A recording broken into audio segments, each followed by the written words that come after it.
So again, anyone that visited the institutions and or institutional and equity pieces or the table, please feel free to chime in as well. Basically, the same kind of recurring themes kept coming out of our conversations for both. Really was talking about the infrastructure, the institutions of, healthcare, hospitals, 2-year and 4-year universities and technical colleges and community colleges being in place, that we have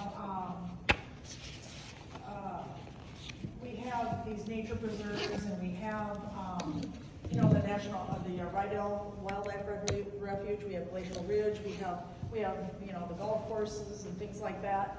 We just really talked about kind of bringing it all together, utilizing maybe focusing on the county seats in terms of services, and we kept coming back to the benchmarks and community engagement, talking about how it involved people in the process, or the processes, and as well as giving them an opportunity to be a part of the decision making.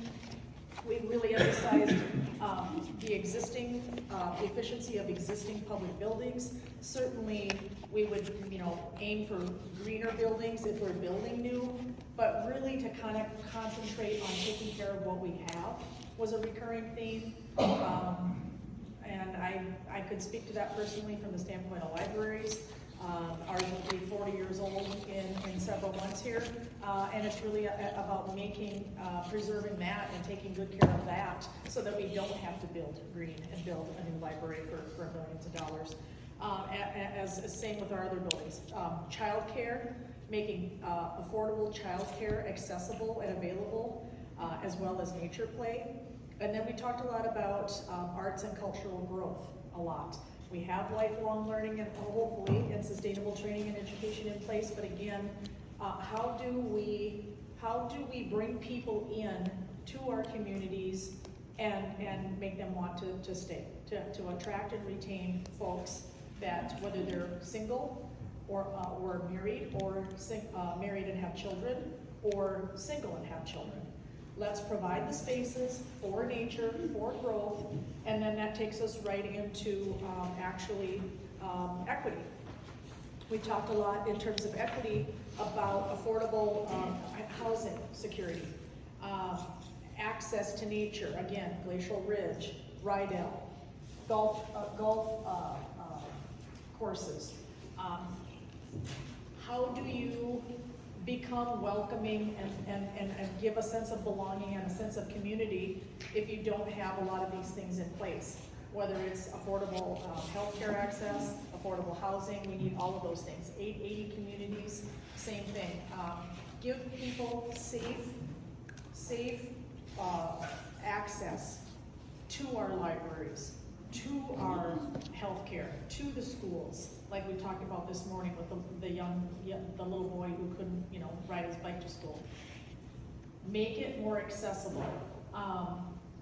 And also multicultural celebrations. It was pointed out to me to be sensitive to cultures, the sensitivity to cultures. When we have these festivals, these celebrations, are we being sensitive to that culture? Is it more of a celebration for those who are coming, or the people who are actually supposed to be celebrating? Give them a seat at the table, so to speak.